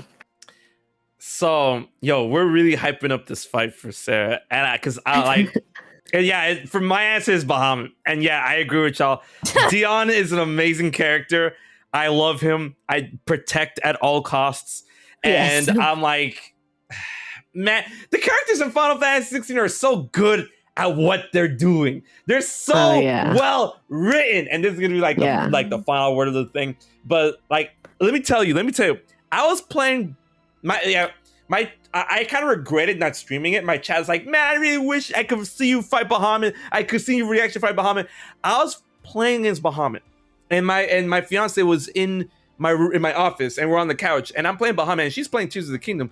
As I'm fighting Bahamut, she puts Tears of the Kingdom down. She watches, and I'm just my jaw's on there. I'm screaming. She goes outside and brings snacks as I'm playing this fight, and I'm like, "Yo, pass the popcorn." Nah, I'm sorry. that fight was I didn't think Square Enix had it in them with that fight. I'm sorry. I didn't think they had it in them with that fight. It was so good. Looking back, after finishing the entire game, it's I think literally that's when the game peaked. Oh man. But now, to end off a note, a little quick note, this is something in the story that we all experienced at this point. I'm gonna tell you right now, I cried a lot during Final Fantasy 16. Oh my god, yes. Yes. The one part, because this story trope always gets me. It always gets me. That's that's an easy way to. That's such an easy way to make me cry. And I'll see if you guys understand from a previous example. I don't know if you guys ever saw The Dark Knight Rises. Oh yeah. All right. So the scene where Batman subtly tells Commissioner Gordon who he is, and then he has that flashback, and then it's oh, here could be anyone, especially someone who's good, doing something as simple and reassuring as putting a coat over a young boy's shoulders to make sure that he knows that the world hadn't ended. That part, every time I see that part in the movie, I cry.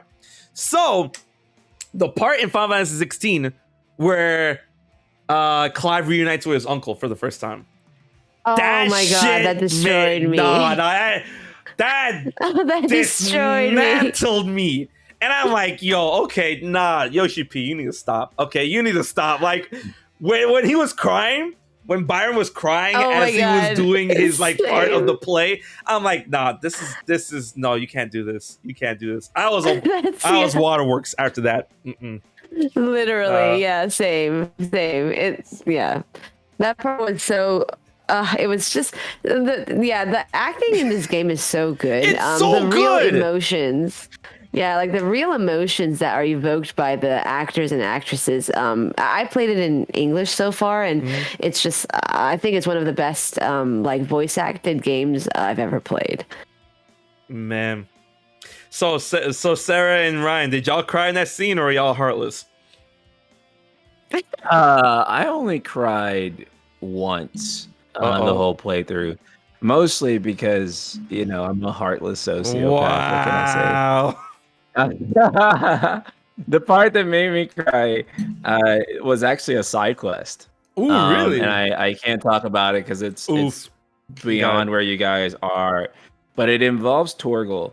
And all right, don't say it. Don't do it. No. I'm not spoiling nothing. But it involves Torgal.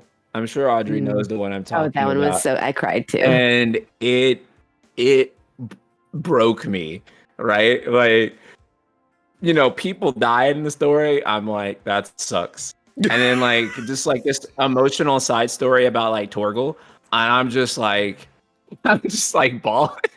I'm just like crying my eyes out. I'm like, no way. Yeah, so that one got to me. I love dogs.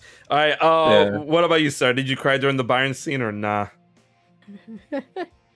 Well, I'm gonna be honest. I don't really remember the scene you were talking about I haven't seen that movie in so long. Oh, in Batman? But I'm assuming right. I'm assuming you're talking about that one scene. I think I know what you're talking about. The one where he reunites with his uncle, like and then they're reenacting a play.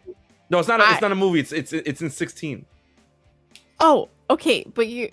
Wait. I said no. The movie was just an example of like the type of scene that makes me cry. Yeah. Oh, reacting. Yeah. Wait. Okay, so that was. Oh, I did cry to that. Yes. Yeah. Okay. I know what you're talking about. Sorry, I was so focused on trying to think of that scene from Batman. I was. It was like at the very end of the movie. Yeah. Yes. Yeah. I know what you're talking about now. I'm so sorry. No, you're good. I cry to everything. So the answer is always yes. Man. Yeah, I did. That game destroys me. So that's going to be it for this week's episode of The Fifth Dimension. Hopefully, the next time we talk about Final Fantasy 16, I have beaten the game, Sarah will be in the game, and we can talk more about the story because I really want to talk about things with that story. But of course, we got to have the limiters in place. Now, before I toss it all to the wind, let's go around the room one more time, and each member who was so graciously given their time to this podcast will let you know where you can find them. There you go. I'm like, wait a minute. NightSkyPrince, let them know where they can find you, and thank you so much for being a part of the Fifth Dimension. Dude, I'm so glad to be here, and I can't wait to when we inevitably do our Kingdom Hearts 4 Virum Rex versus 13 discussion. That has been over. It's over. It's gonna happen. It's gonna happen. That's gonna break the internet, so I'm really excited for that one.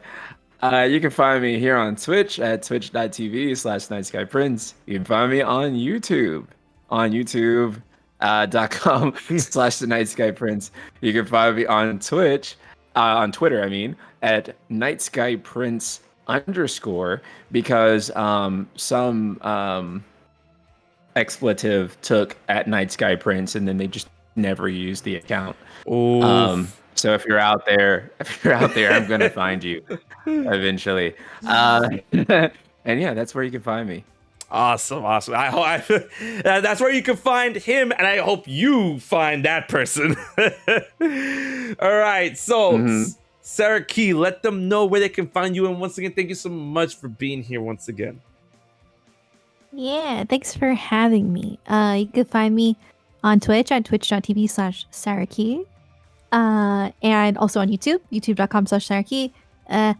And then Twitter, I have the same problem, but my username is not taken. It just won't work. Because somebody was suspended And then damn. I don't, and then the account got deleted and it still won't let me take it, even though it's giving me a green check mark.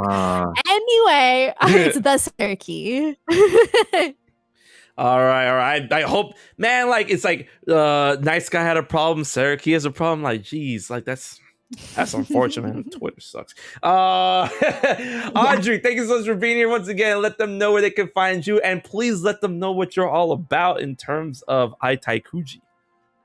Oh yeah, thank you so much, HM for the opportunity to speak with everyone on Fifth Dimension. Had a great time speaking with NightSkyPrince and SarahKey. So yeah, FF16 is great. You guys can find me on Twitch, Twitter at AitaiKimochi. Same screen name as the one in the title. And AitaiKimochi, if anyone is interested in anime or video game merchandise from Japan, we sell a huge selection of various items, such as like FF16 products right now, and any kind of very big anime or video game merchandise that you might be interested in. And also HM Killa has a coupon code. It was going around in chat, I think. Yep. It's HMK 500, I think. Yeah. Where you can get 500 yen off your order on our website, aitaikuji.com. If you guys want to follow me on Twitter, I usually just post a lot of translations and news and whatnot of stuff that I'm interested in. At the moment, it's like only FF16. I'm so sorry for spamming everyone. Never apologize. But yeah, it was a great time talking with everyone, and thank you guys so much. Oh, of course. And thank you so much for being here. Now, once again, ladies and gentlemen, I've been your host, HMK. You guys know where to find me in terms of all types of social media, YouTube, Twitch, Twitter, Instagram, all that good jazz at HMKilla. And until next week, until the next dive into the fifth dimension, I will check you guys later.